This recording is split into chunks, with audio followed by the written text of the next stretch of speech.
Ümumli lider Heydər Əliyevin anadan olmasının 103-cü il dönümünə həsr olunan Heydər Əliyev Məktəblilərin Gözü ilə adlı inşa yazı müsabiqəsinin qaliblərinin təltif olunma mərasimini Azərbaycan Respublikasının dövlət himnini səsləndirməklə açıq elan edirik.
Və Ulu Öndər Heydər Əliyevin xatirəsini bir dəqiqəlik sükutla yad edək.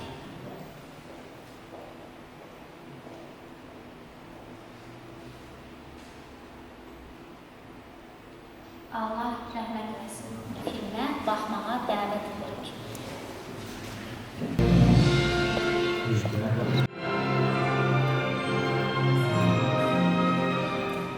Səhiyyədə həyatı keçirilən sınavlar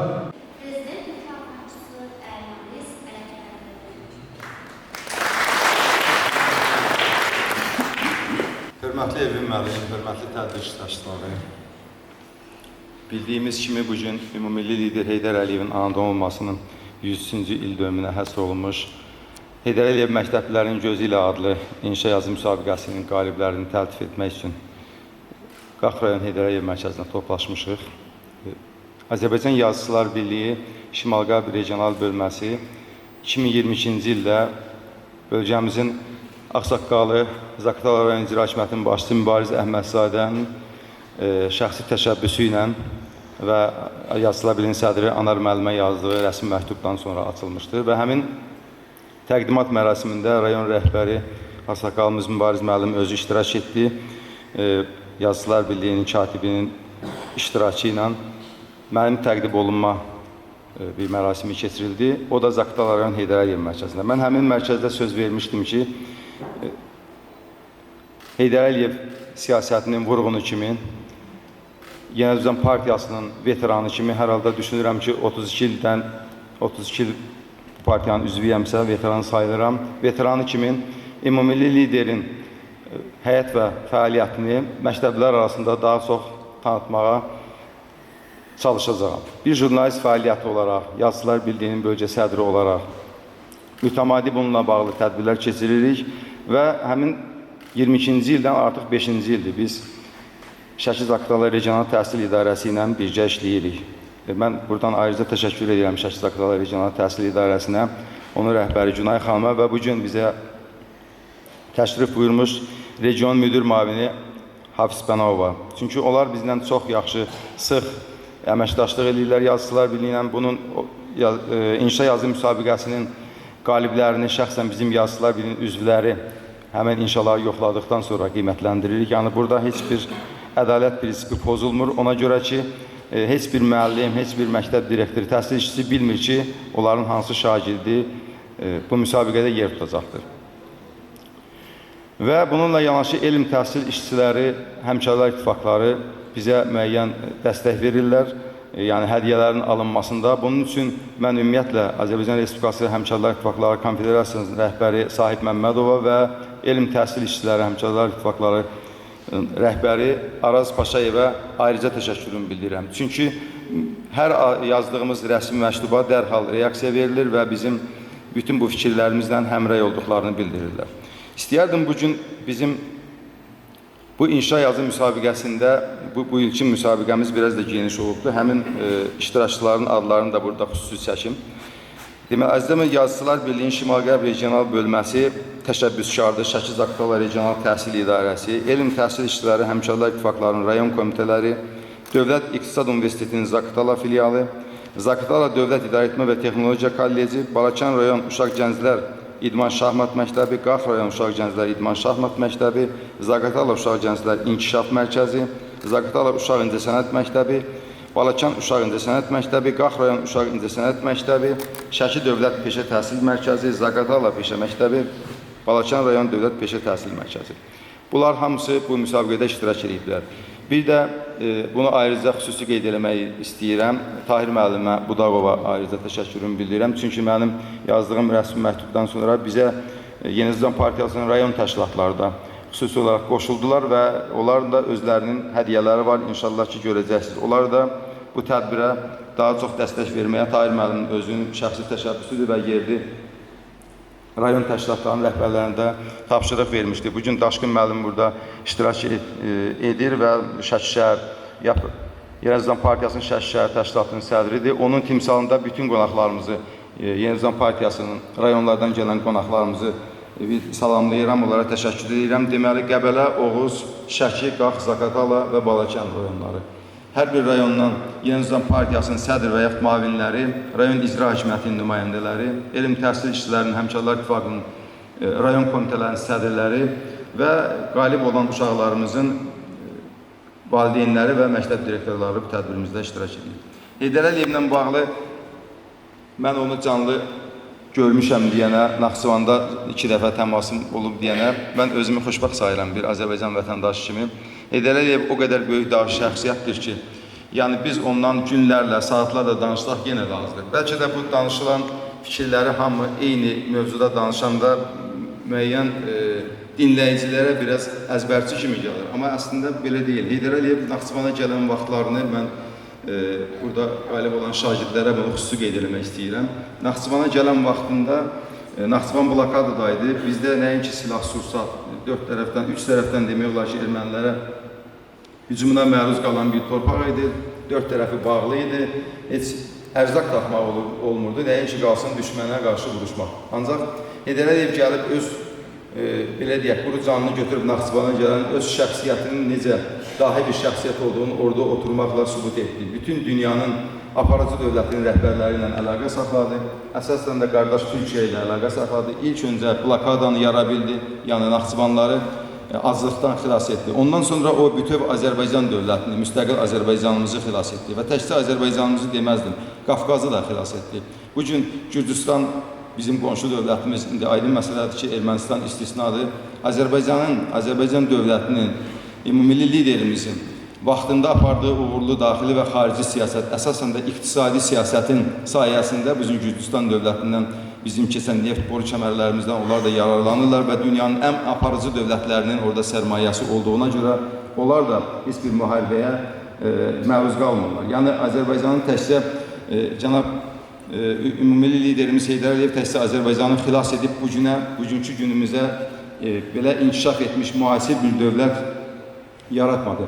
Təkcə Azərbaycanla yanaşı onun qonşu dövlətlərinə də bunun ümumilli liderimizin siyasətinin xeyri dəydi. Və ondan sonra onun özündən sonra qoyduğu siyasi varisi, əlbəttə ki, məndən sonra çıxış edən natiklər də bunu xüsusi vurğulayacaqlar. Cənab Prezident və Ali Baş Komandanımız İlham Əliyevin sayəsində biz ən ağırlı yerimiz olan Qarabağ problemimizi həll elədik.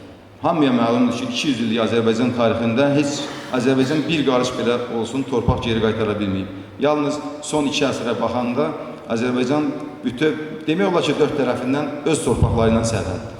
Bu elə də asan gəlməsin. Yəni burada bütün dünyanın gözü və erməni lobbisinin gücü qarşısında biz açıq-aşkara müharibə apardıq və biz o müharibə ilə 44 gün çəkən Vətən müharibəsində təkcə ermənilərə qalib gəlmədik. Təkcə biz Azərbaycan öz itirilmiş torpaqlarını geri qaytarmadı. Həm də dünyaya bir müasir müharibə modelini ortaya qoyduq. Azərbaycanın ən son texnikalarla, silahlarla silahlanması və müasir texnika ilə müharibəni udması, zəfər çalması bu bütün dünyaya sonradan bir şok effekti verdi. Yəni Azərbaycanın nə qədər güclü bir dövlət olduğunu, Heydər Əliyev siyasətinin nə qədər güclü olduğunun bir daha bariz nümunəsi oldu. Düşünürəm ki, bizim gənc şagirdlərimiz, tələbələrimiz bundan sonra onlara miras qalmayan o ağırlı problemlərin həllini edən Heydər Əliyev siyasətini daimi öz həyatlarında onu araşdıracaqlar, oxuyacaqlar və təbliğ edəcəklər.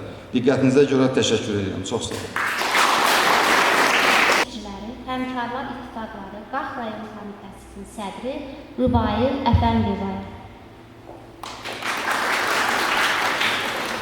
İştirakçıları, əziz şagirdlər, hər birinizi Qax rayon elm və təhsil işçiləri Həmkarlar İttifaqı Qax rayon komitəsi adından salamlayıram və tədbirin işinə uğurlar arzulayıram.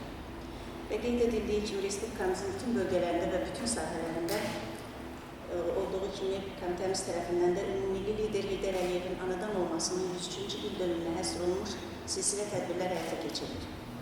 Bu tədbirlər ulu öndərin şəxsiyyətinə olan dərin ehtiramı, onun dövlətçilik ideyalarının və bu gündə yaşadığını, eləcə də gənc nəslin milli mənəvi dəyərləri sadiqliyinin bariz nümunəsidir. Cəmiyyət təhsilsiz inkişaf edə bilməz.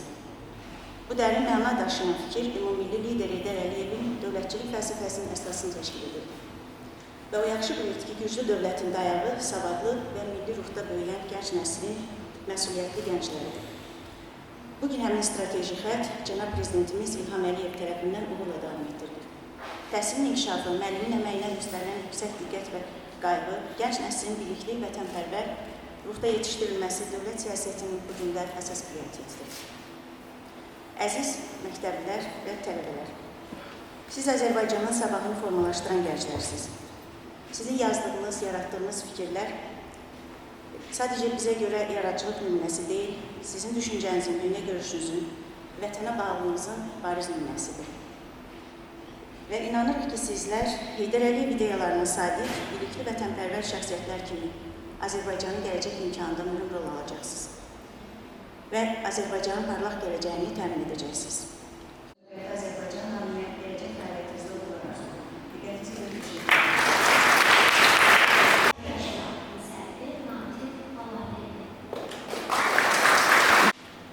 Hörmətli Elvin müəllim, hörmətli tədbir iştirakçıları, dəyərli qonaqlar, həmkarlar, ilk öncə mən də sizlərin hər birinizi qonaqları Respublikamızın ən dilbay güşələrindən biri olan rayonumuzda salamlayıram və xoş gəldiniz deyirəm. Və tədbirimizə də uğurlar arzu edirəm.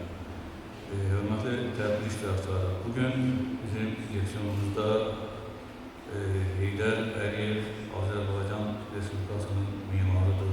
Heydər Əliyev və Azərbaycan dövlətçiliyi və sair bu kimi ifadələr tez-tez işlətirik və əlbəttə ki, Heydər Əliyevin adı ilə bugün Azərbaycanın adı, Azərbaycan dövlətçiliyin adı haqlı olaraq da yanaşı bərabər çəkilir. Əlbəttə, Heydər Əliyevin taleyinə Azərbaycanı qurub yaratmaq düşmüşdür. Və istər Heydər Əliyev Sovet Azərbaycanında olsun, istərsə də müstəqillik bərpa edəndən sonra hakimiyyətin o pillə-pillə yüksələn zirvələrində onun sərhədlərindən heç də belə deyim, Heydər Əliyevə belə düzəni qurulmuş bir sistem miras qalmamışdır. Əksinə, Heydər Əliyevə xaos, anarxiya, böhran, siyasi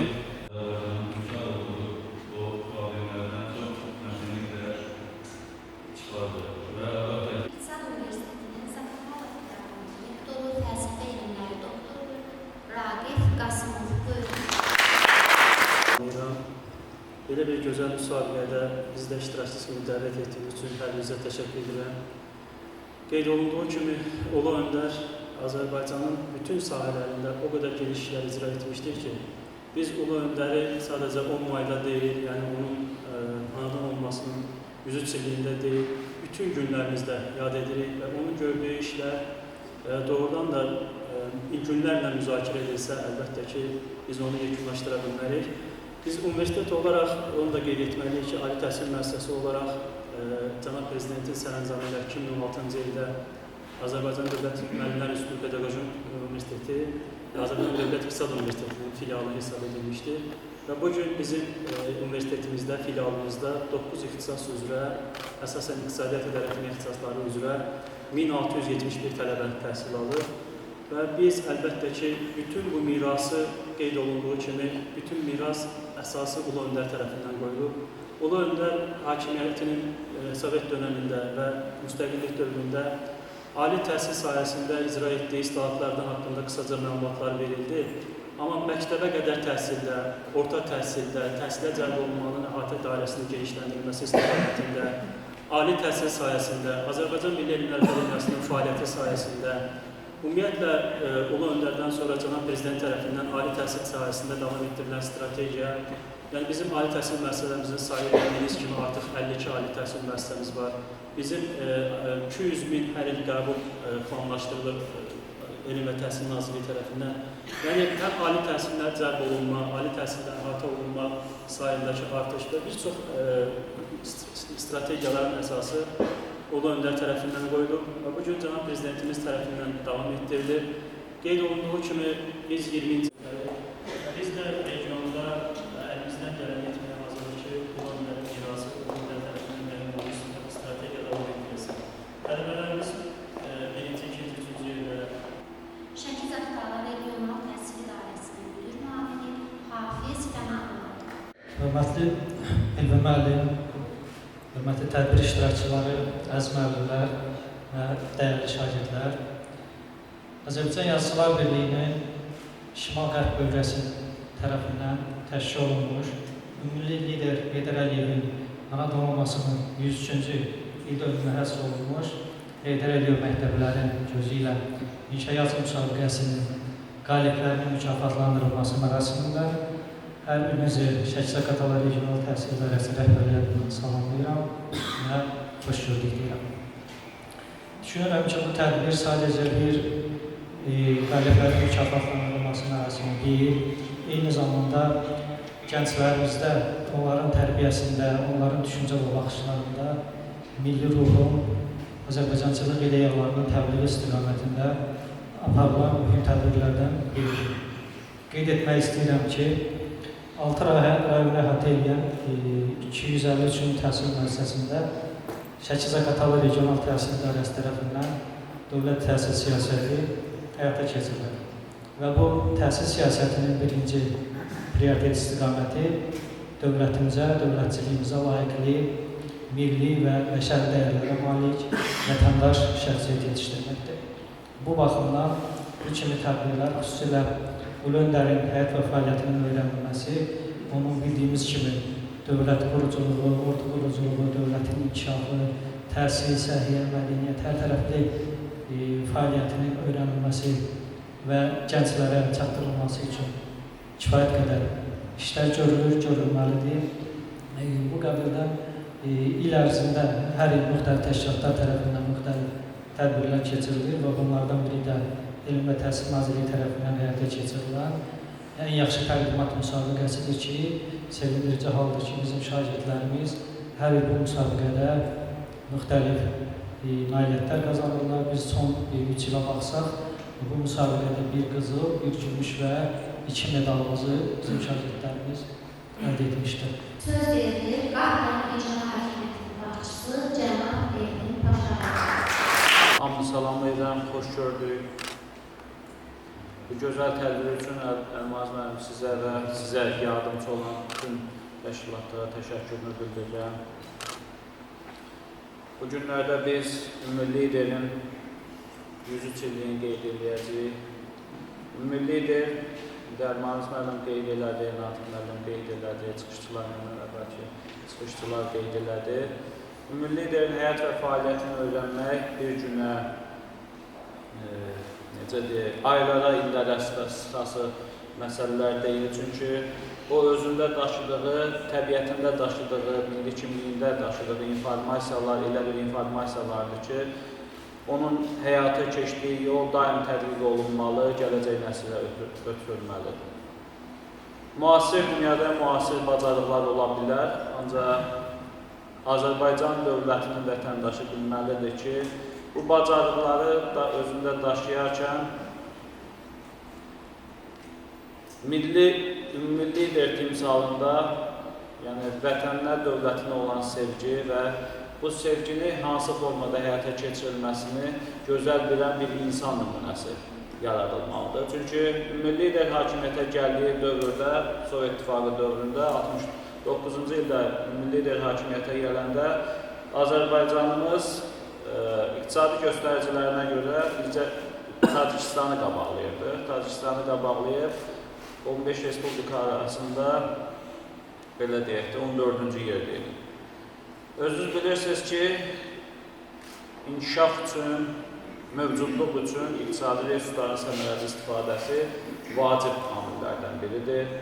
Və o Sovet İttifaqı dövründə də hamımız yaxşı bilirik ki, bizim istehsal elədiyimiz neftin Azərbaycan dövlətinə aidiyyatı yox idi. O Sovet İttifaqının birbaşa büdcəsinə daxil olurdu və oradan da aidiyyatı respublikaları maliyyələşdirilməsi idi.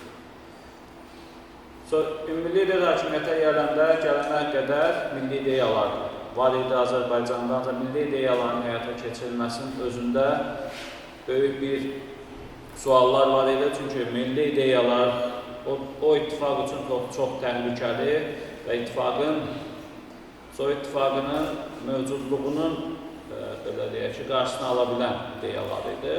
Bunların hamısını gözəl bilən ümumi liderimiz hakimiyyətə gəldiyi dövrdən iqtisadi alətlərlə bərabər, iqtisadi inkişaf alətləri ilə bərabər milli ideyalarımızı qorumaq, gələcək nəsillərə ötürmək kimi böyük bir missiyanı məharətlə həyata keçirdi.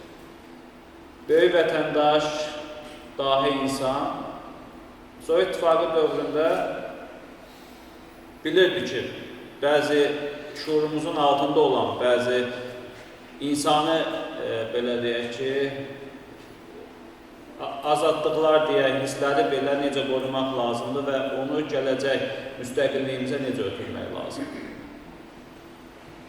Onun iqtisadi sahədə Sovet İttifaqı dövründə apardığı islahatlar, baxsanız, hesablasanız, o dövr ki, Sovet İttifaqından cəlb olunmuş investisiyaların həcmini, yəni milyardlarla indiki belə deyək ki, müqayisədə milyardlarla dollar həcmindəki investisiyaları Azərbaycana cəlb eləməsi və Azərbaycanın inkişaf elətdirilməsi və Azərbaycanı təkcə bir sahədə deyil, geridə qalmış aqrar ölkəni, əqrar sənaye və sənaye iqtisadiyyatın müxtəlif sahələri inkişaf elətdirilmiş bir dövlətə çevrildi, qısa müddətə. O, Sovet İttifaqında hakimiyyətdə olduğu dövrdə. Paralelində mədəniyyətimizin müxtəlif sahələrinin inkişaf elətdirilməsi və mədəniyyəti də inkişaf elətdirərkən bizim müstəqil olacağımızı və müstəqillik dövründə hansı bacarıqların bizə ayaqda saxlayacağını gözəl bilir. Və öz hakimiyyəti dövrünə baxsanız, onun hakimiyyəti dövründə bir dənə də olsa milli ideya daşıyıcısı olan şəxsin hər hansı bir təsirə məruz qalması rastlanmamışdı. O prosesləri gözəl bilirdi və milli ideya daşıyan insanların hamısını qoruyub, müxtəlif yollarla qoruyur. İndi burada ədəbiyyatımızı təmsil edən insanlar var. Məndən də yaxşı bilirlər. O dövrdə yazılan əsərlərin tərkibinə baxsaq və o dövrdə çəkilmiş filmlərə baxsaq, hər dəfə çıxışında yaddaşlıq edirəm ki, insanımız bunu dərdinlə bilməlidir. Çünki o ideyaları o dövrdə yaşatmaq, gələcəyə göndərmək çox böyük ağır missiyadır. Və ümumi lider onun öhdəsindən məharətlə gəlmişdir. Özünün Azərbaycan o dövr ki, Azərbaycan Respublikasında hakimiyyət dövründə Azərbaycanımızı inkişaf etdirilməsinin nəticəsi olaraq Sovet İttifaqının 3-cü şəxsi vəzifəsinə yüksəldi və orada çalışdığı müddətdə də Azərbaycanda gedən proseslərə, inkişafa yaxından dəstək oldu və böyük layihələrin Azərbaycana həyata keçirilməsinə birbaşa səbəbkar oldu. Natiq müəllim qeyd elədi və burada təhsil sektoruna olan insanlarımız var. Baxsaq məktəb tikintilərinə və o dövrdəki ali məktəblərin genişlənməsi, ümumi liderin dövrünə baxsaq, görərik ki, hansı, necə deyək, həcmdə bu inkişaf həyata keçirilir. Həmçinin də ki, Natiq müəllim yaxşı da qeyd elədi, Sovet İttifaqının müxtəlif inkişaf eləmiş alim təhsil ocaqlarına gənclərin göndərilməsində hər dəfə çıxışında da qeyd edirdi, bəlkə mətbuatdan görmüsünüz. O, Azərbaycan insanın xarakterini orada bildirir ki, valideynindən ayrılmaq istəməyən belə bir gənclərimiz var idi. Biz də istəyirdik ki, o insanlar geçsin xaricdə, hələ Sovet İttifaqı daxilindəki olan ölkələrdə müxtəlif Azərbaycan üçün lazım olan ixtisaslara yiyələnsinlər. Orada təkcə mədəniyyət sahəsi deyil, müxtəlif sahələrdən belə ixtisas sahibləri var idi ki, sonradan həmin insanlar bizim müstəqillik dövründə iqtisadiyyatımızın inkişaf elətdirilməsinə, şaxələndirilməsində də bizə lazım oldular. Təəssüflər olsun ki, özünün bəlkə 6-7 illik Azərbaycan hakimiyyətində olmadığı dövrdə Azərbaycan çox böyük çağırışlarla qarşılaşdı. Bu çağırışlar ərazimizin itirilməsindən tutmuş iqtisadiyyatımızın çökməsinə qədər istiqamətlənmişdi və özü hakimiyyətə gəlində demək olar ki, dağılmış bir respublika ilə büdcəsi boşalmış və əraziləri işğal olunmuş. Yəni bu dövləti təzədən gücləndirmək, təzədən hələ ilk missiyası qorumaq və gücləndirmək və gələcəkdəki müstəqil, azad dövlətimizin formalaşmasını təmin etmək çox çətin bir dövrdə gəldi və o dövrdə gəldiyi dövrdən də dayanmadan bu prosesləri qarşısını almaq üçün və inkişaf elətdirmək üçün addımlar atdı. 93-cü ildə hakimiyyətə gəldi, 94-cü ildə biz əsl müqaviləsini imzaladıq və belə deyək ki, dünyanın güc sahibi olan böyük korporasiyalarını Azərbaycana cəlb elədik. Bununla da özümüzə siyasi bir dividend qazandıq, mövcud konjunkturanı öz lehimizə çevirə bildik. Çünki bizim ərazilərimiz işğal olunmuşdu, işğal prosesini belə biz dünyada tanıda bilmirdik. Cənab bir ümumi lider bunların hamısı ilə bağlı apardığı işlərin nəticəsi olaraq qısa müddətə beynəlxalq aləmdə artıq bizim ərazimizin işğalı tanıdıldı və ondan sonra ümumi lider paralelində də bizim ordumuzun gücləndirilməsi və sabitlik bizə lazım idi ki, ordumuz güclənsin. O gözəl bilirdi ki, bizim ordumuzun güclənməsini istəməyən qüvvələr var. Bu qüvvələrdən yayınaraq ordumuzu inkişaf elətdirmək və üzərimizdə 20% işğal olmuş ərazimizi geri qaytarmaq kimi böyük bir missiyamız var. Çıxışında da görürsünüz ki, o əminliklə vurgulayır ki, biz o torpaqları geri qaytaraq. Və o çünki formalaşdırdığı və növbəsində qoyduğu strategiyalar var idi ki, bu gündə ondan bəhərləndik. Onun layiqli varisi, davranışı, bu missiyalar üzərində düşən vəzifəni layiqincə yerinə yetirərək ümumi liderdən gələn strategiyanı burada davam etdirdi və biz ərazimizin işğal olmuş ərazimizi 30 ildir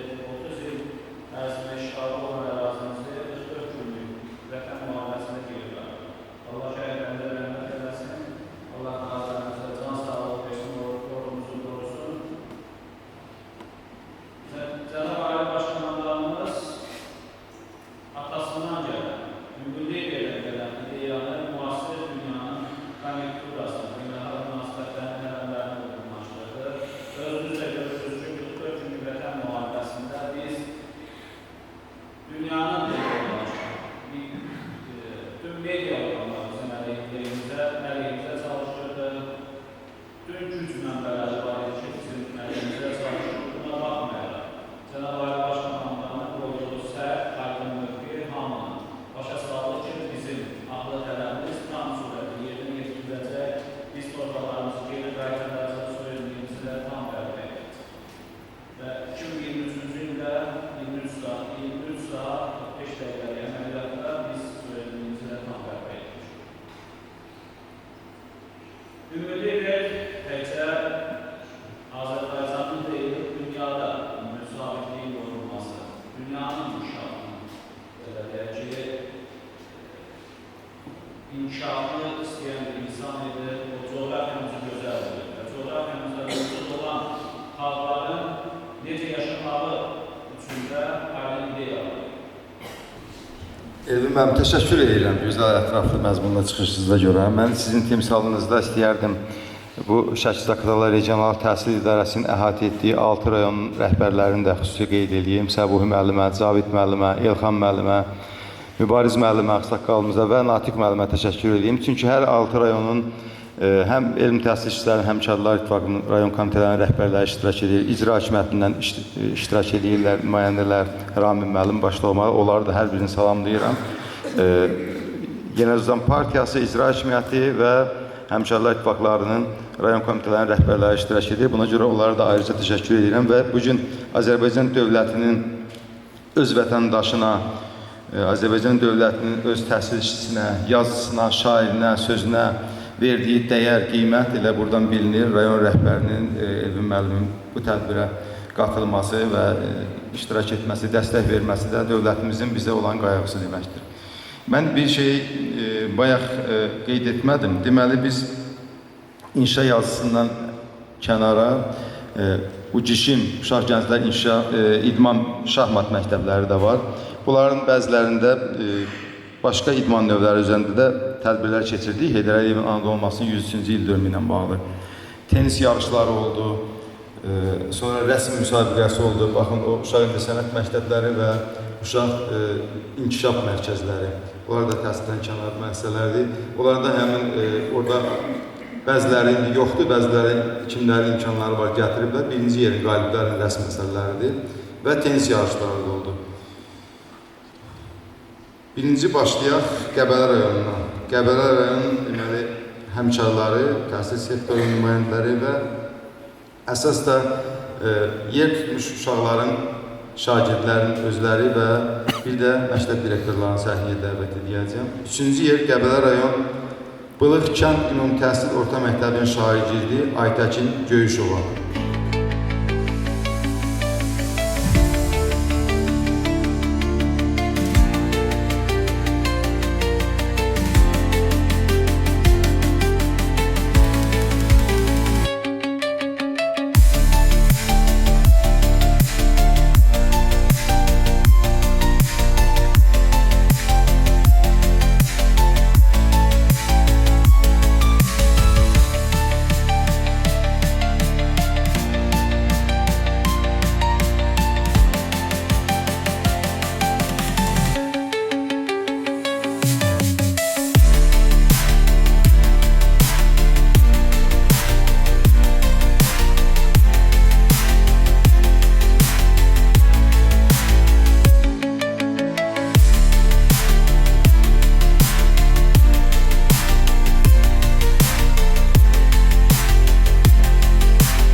Çox sağ olun, gələn qonaqlar, ayaqlarınız var olsun.